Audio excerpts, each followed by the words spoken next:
Hey, what's up guys? Thanks for tuning in. So today I want to give you guys a little tip and tricks on how to keep the screws on a DHK Maximus.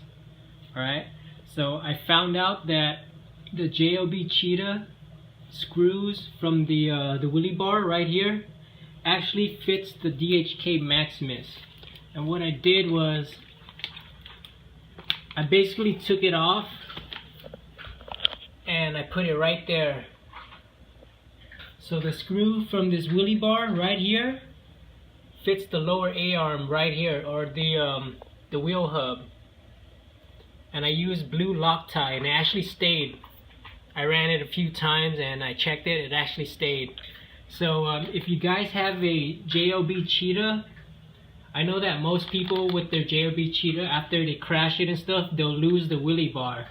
But if this thing breaks off, don't throw it away. Make sure to keep it, because this silver screw here is actually a replacement screw that I got from Home Depot.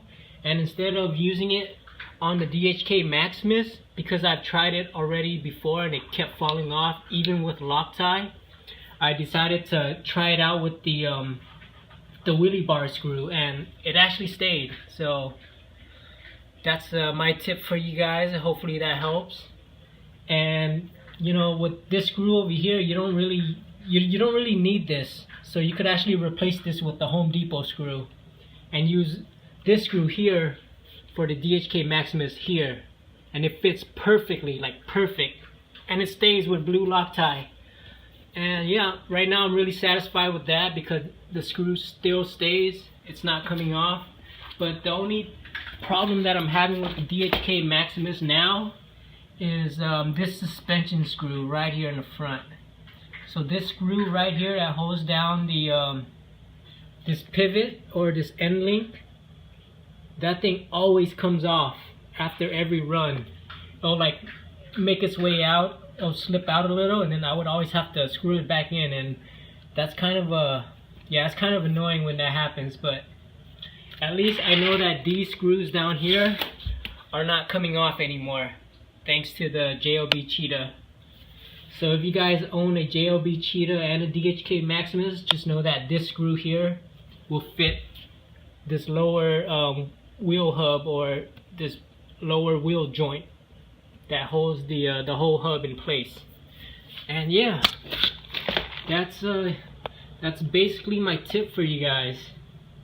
And yeah, with the DHK Maximus, you always want to check the screws after every run, and even sometime during a run, just bring it back in and check it real quick before you take it out and run it again.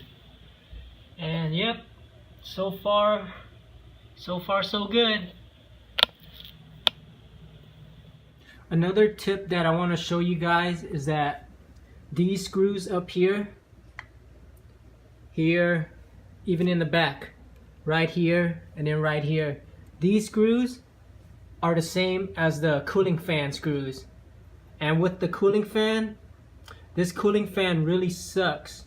It doesn't do much of a good job in cooling your motor. This heatsink does a good job, so you don't really need the fan.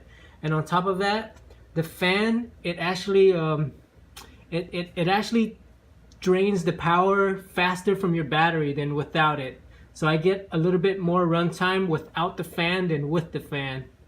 But yeah, that's another tip for you guys, that the screws here that holds the fan will fit these what are these, control arms on top? Yeah, these upper control arms, they will fit these if you guys ever lose these screws up here, because they will come off, because the DHK Maximus is notorious for losing screws. So that's another tip for you guys. And yep, that's about it.